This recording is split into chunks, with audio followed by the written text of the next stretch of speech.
안녕하세요. 논리적으로 생각하는 국어 양병철입니다. 수험생 여러분들 시험 본다고 고생했어요. 자, 이번 시간에는 27번, 31번 지문을 해설해 주도록 하겠습니다. 거기 보면 이제 현대시하고 그 다음에 현대 수필이 나오죠. 27번에서 31번 지문. 선생님 보기에는 박봉우의 휴전선은 EBS 수능 특강에 있었던 작품이고요. 나는 이제 낯선 지문이라고 봐야죠. 여러분들 중에 이 나시를 경험한 학생은 그리 많지 않을 겁니다. 그 다음에 다의 수필도 수험생들한테는 낯선 수필이었을 겁니다. 자, 그럼 지금부터 선생님이 시와 수필을 함께 이제 설명을 해줄 건데, 사실 선생님 보기에는 박봉우의 휴전선은 수능시험에 출제될 가능성은 선생님은 없다고 생각합니다. 이게 휴전선이라는 공간을 통해서 분단의 비극을 나타냈다. 주제 정도를 이해하는 건 그리 어렵지 않은데, 여기 보면 이제 독사의 혀 같은 징그러운 바람이라든지 천둥 같은 화산이라든지 이런 것들이 이제 전쟁을 상징하거든요.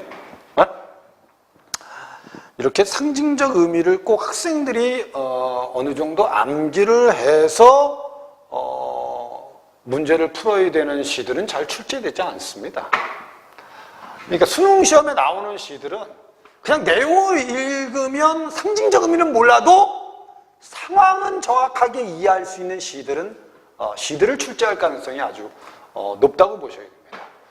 그러니까 우리 만해 한용운의 알 수 없어요 같은 경우는 나는 지금 분명히 푸른 하늘을 봤는데 누구의 얼굴인지 모르겠다. 하지만 알려고 노력하겠다. 이 정도를 이해할 수 있는 시들. 그리고 이제 보기를 주고 이제 시를 좀 더 깊이 있게 감상할 수 있게 출제하지 않겠습니까? 선생님 보기에는 박봉우의 휴전선은 선생님 출제 가능성이 떨어진다고 생각합니다. 하지만 일단은 6월 모의 수능에도 EBS 수능 특강에 있는 시 한 편, 그 다음에 나머지는 이제 낯선 지문을 출제했죠. 여러분들이 이제 중요한 건 낯선 지문을 어떻게 읽으냐가 중요합니다. 가시를 먼저 분석해 보겠습니다. 수미상관이 있다는 건 알죠. 선생님이 사실 EBS 수능 특강 문학에 있는 현대시와 고전시가하고 고전 산문은 동영상을 찍어서 블로그하고 유튜브에 올려놨습니다. 여러분들 혹시 그 EBS 수능 특강 문학을 공부하다가 이해가 안 되는 게 있으면 검색을 하든가 선생님 블로그에 와서 여러분들이 동영상을 통해서 공부하셔도 됩니다. 산과 산이 마주 향하고 믿음이 없는 얼굴과 얼굴이 마주 향한 항시 어둠 속에서 꼭 한번 천둥 같은 화산이 일어날 것을 알면서 이런 자세로 꽃이 되어 쓰는가? 안 된다죠. 서리법입니다. 그러니까 우리가 1년을 보면 중요한 단어는 일단은 산과 산이 마주향하고 믿음이 없는 얼굴과 얼굴이 마주향한 항시 어둠 속입니다. 어둠 속. 여기가 이제 어디겠어요? 휴전선이죠. 이 휴전선에 꼭 한번 천둥 같은 화산이, 요거는 이제 전쟁을 상징할 수 있고요. 화산이 일어날 것을 알면서 우리가 이런 자세로 꽃이 되어서 쓰겠습니까? 안 됩니다. 이런 뜻이에요. 이 꽃은 어떻게 보면 여러분 휴전선에 피어있는 이 꽃은 요걸 상징할 수 있습니다. 일시적인 평화를 상징할 수 있습니다. 이해됐죠? 지금도 여러분 비무장지대에 보면 사람들의 손이 닿지 않기 때문에 이제 거기에 이제 생태계가 잘 보존돼 있겠죠? 됐죠? 하지만 그 생태계가 거기에 동물들이 평화롭게 지낸다고 해서 긴장감이 해소되는 건 아니지 않습니까? 됐죠? 그 내용입니다. 지금 어둠 속에서 전쟁이 일어날 것 같은데 이렇게 꽃으로 있어야 쓰겠습니까? 이어 저 서롱시하는 쌀쌀한 풍경이 있습니다. 휴전선입니다. 아름다운 풍토는 이미 고구려 같은 정신, 뭐라고 하죠 이런 걸? 진취적 기상입니다. 고구려가 여러분들 땅이 넓었잖아요. 그죠? 그 땅이 우리나라 땅이 돼야 되는데 지금 됐죠? 고구려 같은 정신과 신라와 같은 이야기, 통일정신. 이 휴전선에서는 이런 건 찾아보기 어렵다. 됐죠? 이야기는 없는가? 별들이 차지한 하늘은 분명히 하나인데 우리는 분명히 한 민족인데 이런 뜻 아니겠어요? 우리 무엇의 불안한 얼굴의 의미는 여기에 있는가? 여기가 어디겠어요? 휴전선이죠. 휴전선은 그래서 지금 무슨 상황이다? 불안한 상황이다. 3년에 모든 유혈은 금같이 가고 모든 유혈은 여러분들 이게 이런 게 이제 학생들이 이거 모르면 사실 정확하게 이해하기가 좀 어렵거든요. 모든 유혈은 6.25 전쟁은 꿈같이 갔어요. 지금도 나무 하나 안심하고 서 있지 못하는 광장이 휴전선입니다. 아직도 정맥은 끊어진 채 휴식입니까? 야유어가는 이야기뿐입니까? 이렇게 되죠. 이게 결국 6.25 전쟁 끝났죠. 끝났는데 아직도 우리는 정맥은 끊어진 채예요. 그리고 점점점 우리는 야이어가고 있다는 거예요. 우리 민족이. 달리 말하면 우리의 역사가 점점 쇠퇴감을 뜻합니다. 밑에 언제 한번 불고야 발 독사의 혀 같은 징그러운 바람이 됐죠? 사연의 바람도 뭘 뜻한다? 이것도 전쟁을 뜻하는 말입니다. 전쟁이 너도 이미 아는 모진 겨우살이를 또 전쟁을 한 번 더 겪어야 하는가? 죄도 없이 피어난 꽃! 밑줄 거는 서 있다. 죄도 없이 피어난 꽃은 시방 자리에서 얼마를 더 살아야 하는가? 아름다운 길은 이뿐입니까? 됐죠? 다른 방법이 없습니까? 이런 뜻이에요. 그럼 죄도 없이 피어난 꽃이 있는데 됐습니까? 시방 이 자리에서 얼마나 이 꽃은 이런 불안한 공간에서 얼마를 더 살아야 합니까? 혹시 다른 방법이 없을까요? 있죠? 그게 뭐예요? 통일이지 뭐야. 됐죠? 그래서 오연에서는 무슨 상관이 쓰였다? 수미상관이다 이렇게 알면 되는 거예요. 됐죠? 이 시는 이렇게 정리하면 됩니다. 그래서 결국 휴전선에서 뭐에? 분단의 아픔을 노래하고 있다. 됐죠? 그리고 제발 이런 분단이 해결되기를 바라고 있는 마음이다. 이렇게 이해하시면 되는 거예요. 그 다음에 나지문을 한번 읽어볼까요? 나지문은 이게 낯선 글인데 낯선 글을 어떻게 읽어야 되냐? 시를 읽을 때는 여러분들 주어나 수식을 받는 말이 있는데 낯선 시를 읽을 때는 이런 게 상당히 중요합니다. 제목이 여러분들 우포늪의 왁새입니다. 왁새. 외갈이라고 하죠. 새입니다. 됐죠? 우포늪의 왁새라고 제목을 붙여놓고 밑에 득음을 못하고 그저 시골 장날에 떠돌던 소리꾼이 있었습니다. 소리꾼 동그라미. 대상 아닙니까? 신명 한자라에게 막걸리 한 사발이면 그만이던 흰 두루마기에 큰 사내가 있습니다. 소리꾼입니다. 오케이? 꿈속에서도 폭포 물줄기로 내리치는 한 대목의 절창 동그라미 찾아 떠돌았어요. 그러니까 결국 여기까지 보면 소리꾼이 하나 있어요. 근데 이 소리꾼은 절창을 찾아서 헤맨 겁니다. 절창을 찾아서 헤맨 겁니다. 됐죠? 오늘은 왁새 울음 되어서 누가? 이 소리꾼의 소리가 왁새의 울음이 되어서 이 관계를 파악하면 상황 이해가 정확하다니까요. 왁새 울음이 되어서 우왕산 솔밭을 다 적시고 있습니다. 우포늪 둔치 언덕에 그 눈부신 봄빛 위에 자운형 꽃불 질러 놓았습니다. 됐지? 그럼 결국 이 시를 다 읽고 나면 결국 이 소리꾼하고 왁새를 동일시시켰습니다. 오케이? 이 시를 정확히 보면 이렇게 보시면 됩니다. 병철이가 우포늪을 갔어요. 우포늪을 갔는데 거기에 왁새가 외가리가 날아가면서 막 웁니다. 그 우는 소리를 딱 들은 병철이가 예전에 득음을 하고 싶어 절창이 되고 싶어 했던 소리꾼을 떠올려요. 근데 그 소리꾼은 결국 득음을 하지 못하고 죽었거든요. 근데 죽은 소리꾼이 저 왁새가 돼서 이 우포늪에서 됐죠? 절창의 경지에 득음의 경지에 이른 다음에 저 하늘로 날아가는 게 아니냐라고 상상하는 게 이 시라고 보시면 돼요. 그러니까 우포늪의 왁새를 보고 소리꾼의 득음의 경지를 느꼈다. 이렇게 보시면 돼요. 참 희한하죠. 아니 왁세 가지고 뭐 이렇게 느껴. 밑에 있는 거 살아서 근본마저 알 길 없던 혈혈단신. 텁텁한 얼굴에 다 소리꾼을 얘기하는 겁니다. 텁텁한 얼굴에 달빛 같은 슬픔이 엉켜 수염을 흔들곤 한 게 소리꾼이고 늙은 고수라도 만나면 어깨 들썩 산 하나를 흔들었던 사람이 바로 누구다? 소리꾼인데 그 소리꾼이 지금 왁새 울음이 되어서 울고 있고, 알았죠? 그 울음소리가 우포늪에 됐죠? 자운형 꽃불을 싹 질러놓고 있다. 그러면 자운형 꽃불 같은 경우는 뭘 상징하겠어요? 소리꾼의 경지 아니게 소리의 경지, 득음의 경지, 뭐 이걸 상징하지 않겠습니까? 이해됐습니까? 그래서 왁새 울음이 자운형 꽃불을 질러 놓았다.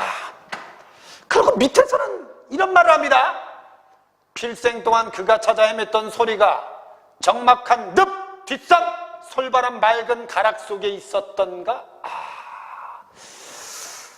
야, 이 소리꾼이 찾고자 했던 득음의 경지가, 알았죠?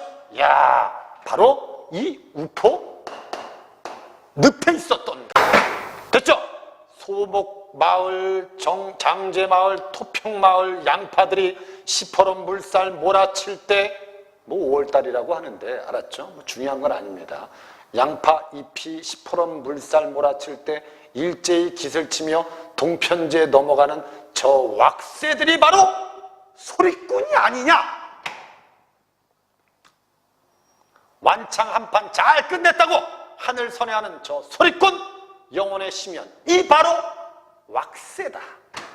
우퍼늪 꽃잔치를 자지러도록 물이 준다. 꽃잔치도 뭐겠어요? 이거하고 똑같은 거 아니겠습니까? 이 꽃잔치라는 건 결국 여러분들 뭘 뜻하겠어요, 결국?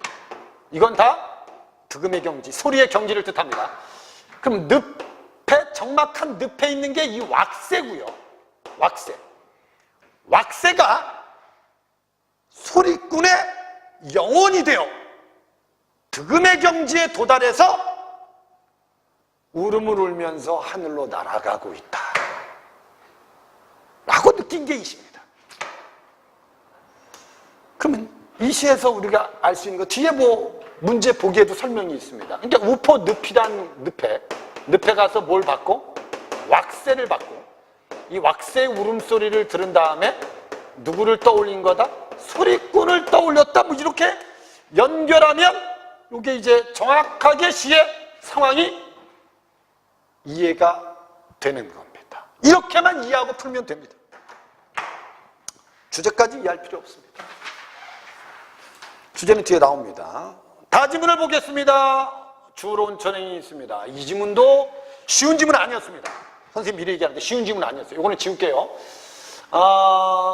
수필을 우리는 뭐 태도문학이다, 비전문적인 글이다, 무형식의 형식이다, 개성적인 글이다, 뭐 이렇게 여러 가지로 뭐 우리 특징을 알고 있습니다. 수필은 여러분들 꼭 알아두셔야 돼요. 수필은 대상문학입니다. 대상이 있고 이 대상에 대한 태도를 나타내는 게 수필입니다. 선생님이 수업 시간에 많이 얘기합니다. 시는 감정을 표현하는 문학이고 소설은 갈등 문학이다. 그러니까 우리가 살고 있는 현실 속에서 벌어지는 갈등을 다룬 문학이다. 수필은 태도 문학이다. 극문학은 갈등 문학이다. 뭐 이 정도는 우리가 알고 있어야 되지 않겠습니까? 자, 한번 정리해 볼까요?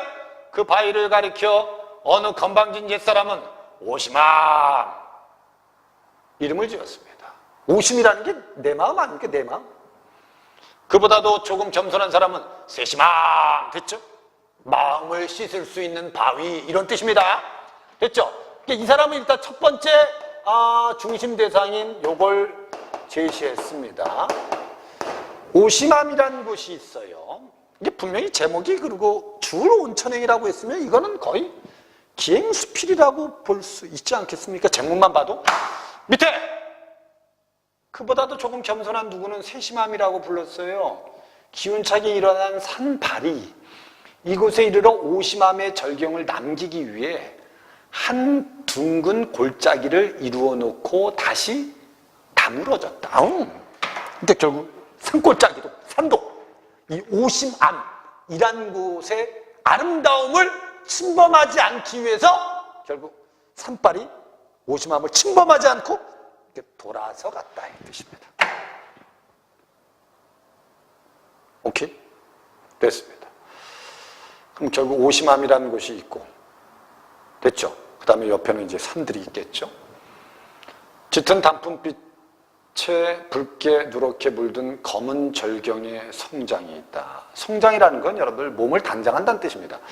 검은 절경의 단장, 그것을 선을 두른 동해보다도 더 푸른 하늘빛 밑줄, 천사가 흘러간 헝겊인 듯 봉우리 위에 가볍게 빗긴 배꼽보다도 엷은 밑줄과 엷은 구름 쪽각. 이것은 분명히 자연이 흘려놓은 예술의 극치다. 뭐가? 단풍으로 단장한 것과 푸른 하늘빛과 구름 조각. 대상들이 나오잖아. 대상들이. 단풍, 그 다음에 하늘, 그 다음에 구름. 이걸 딱 보고 뭐라고 느껴요? 야, 이거는 자연이 흘려놓은 예술의 극치다.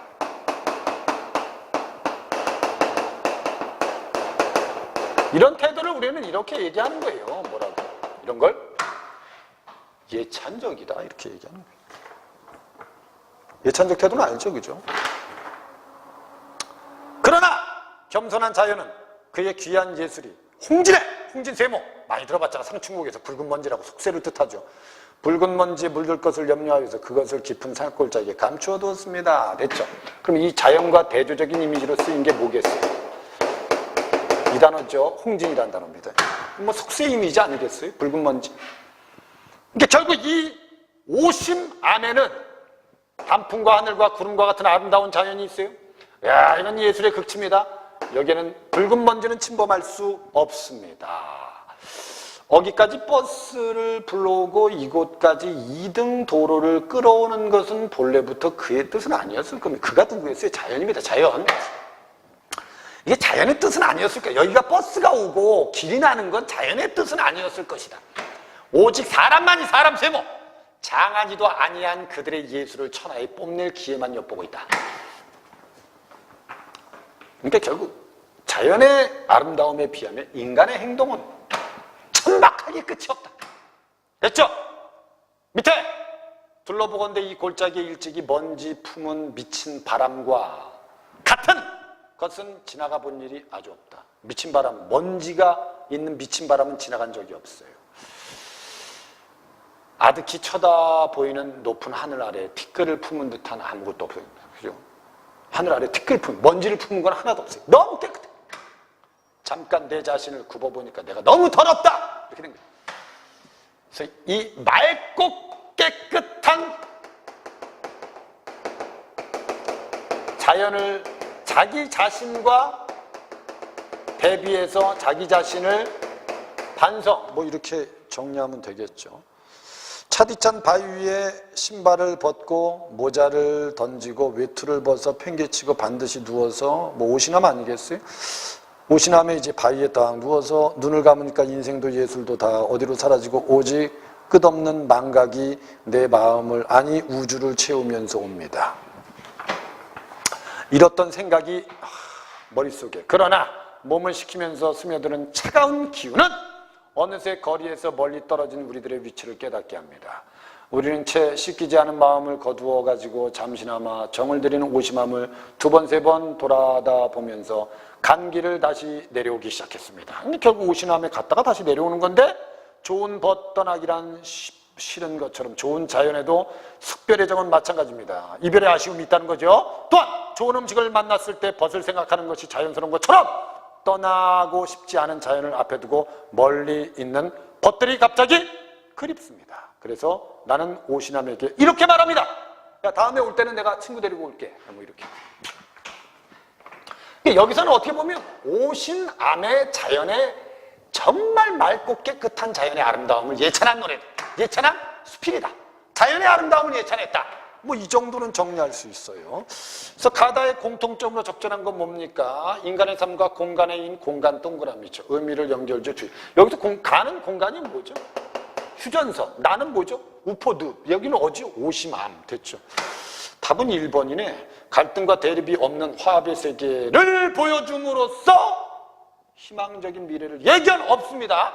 역사적 상황을 직시함으로써 부정적 현실을 극복하려는 참여의식을 표방하고 있는 건 부정적 현실을 극복하려는 참여의식을 표방하고 있다. 가 정도는 됩니다. 가시는. 분단의 현실이 부정적 현실이죠. 그걸 좀 극복됐으면 좋겠다. 참여라는 건 여러분 현실 문제에 고민을 한다는 겁니다. 4번에 자연이 인간에게 미친 긍정적인 영향을 강조함으로써 사물에 대한 예찬은 답니다. 특정한 장소에 대한 직접적인 경험을 바탕으로 인간의 교만한 태도를 비판하고 답니다. 됐죠?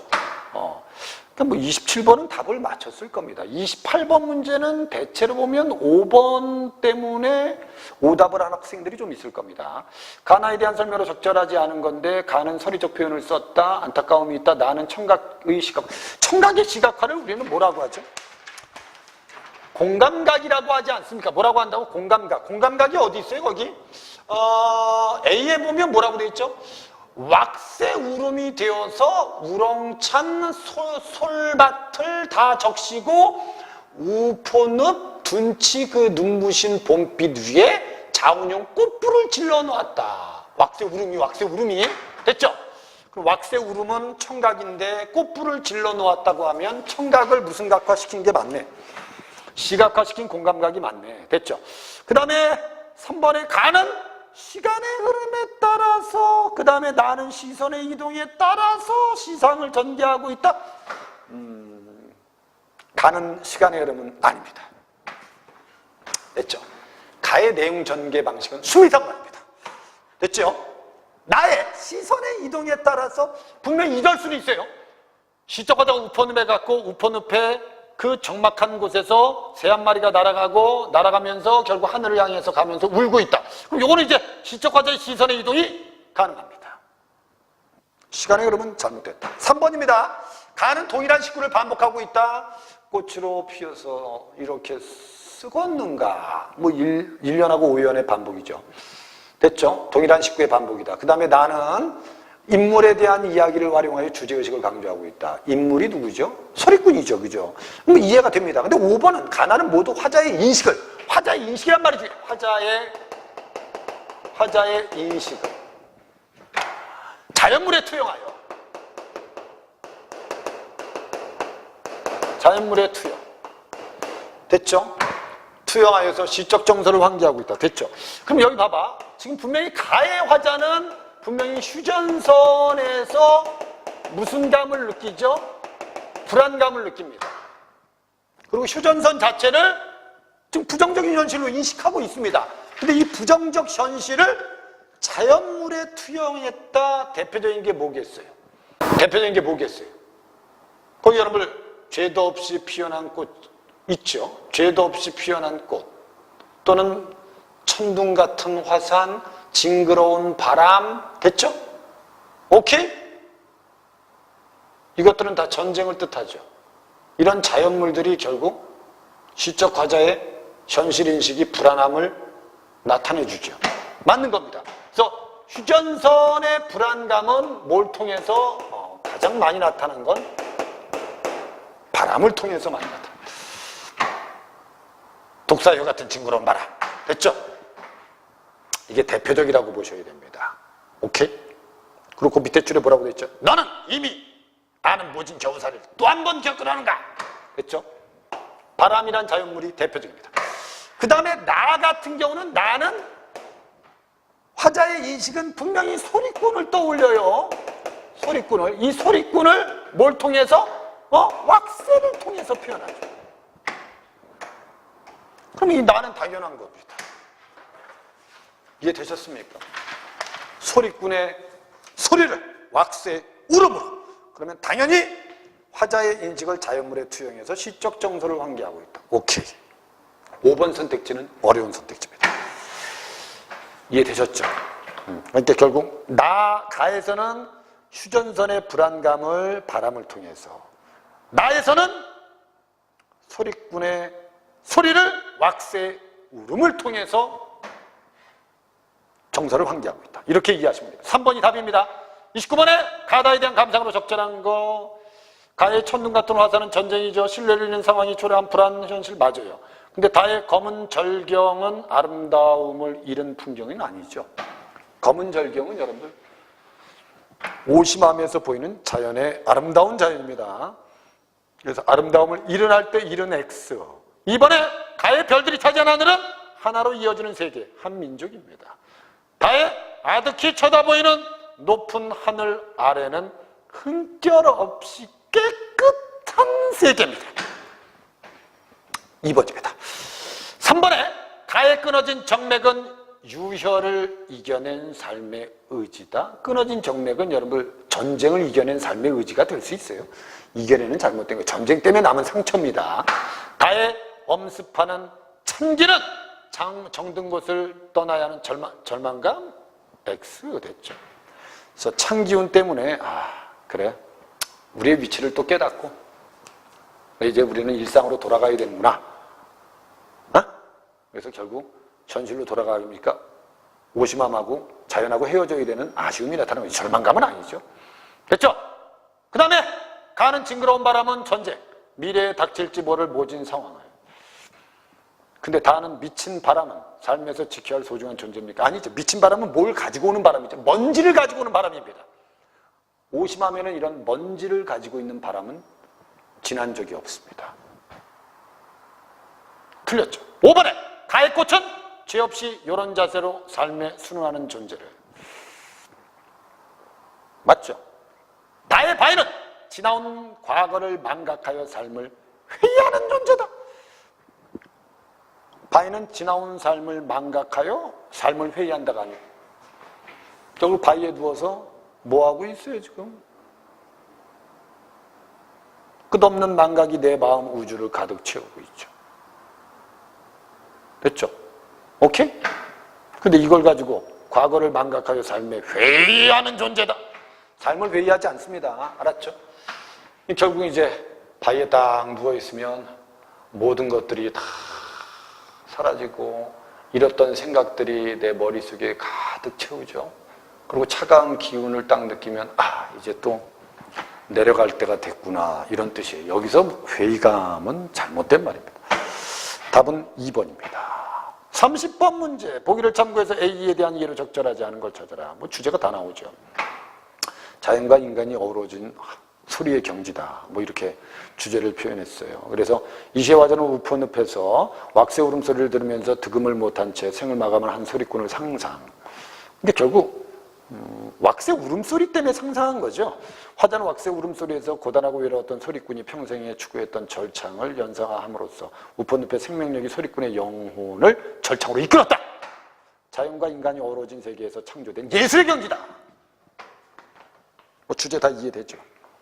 그래서 밑에 A는 화자는 왁스의 울음소리와 우퍼늪의 풍경을 연결지어 소리꾼이 추구했던 절창을 상상. 득음의 경지를 찾아 떠돌았던 소리꾼의 얼굴에 묻어나는 삶의 비애. 있죠, 그죠? 이걸 혼동하지 말고 그 비애 보면 여러분 뭐라고 돼 있어요, 비애. 살아서 근본마저 할 길이 없는 혈혈 단신이다. 덥덥한 얼굴에 달빛 같은 슬픔이 엉겨있다. 이렇게 돼 있잖아요. 시인은 소리꾼이 평생 추구했던 절창을 우퍼늪에서 찾아낸 화자의 정서를, 화자가 상상적으로 떠올린 세계를 우퍼늪 일대의 현실적 공간과 결부. 근데 5번에 날아가는 왁스와 완창을 한 소리꾼이 대비되어 있다는 건 잘못된 거죠. 대비가 아니고 뭐라고 써야 돼요? 짝을 이루고 있으니까 대응되었다고 써야 됩니다. 답은 그래서 5번이 답이 되는 게 맞다. 31번 문제는 4번이 답이다. 이건 너무 쉽죠. 그죠? 4번에 학생 4가 뭐라고 되어 있어요?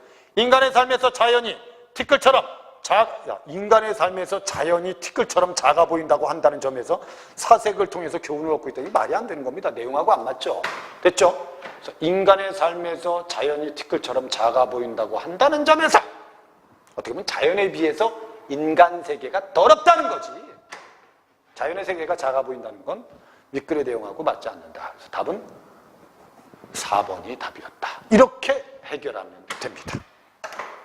아마 6월달 모의수능이 현대시하고 수필이 같이 나왔는데 9월달 모의수능이 이런 똑같은 형태로 나오지는 않을 겁니다.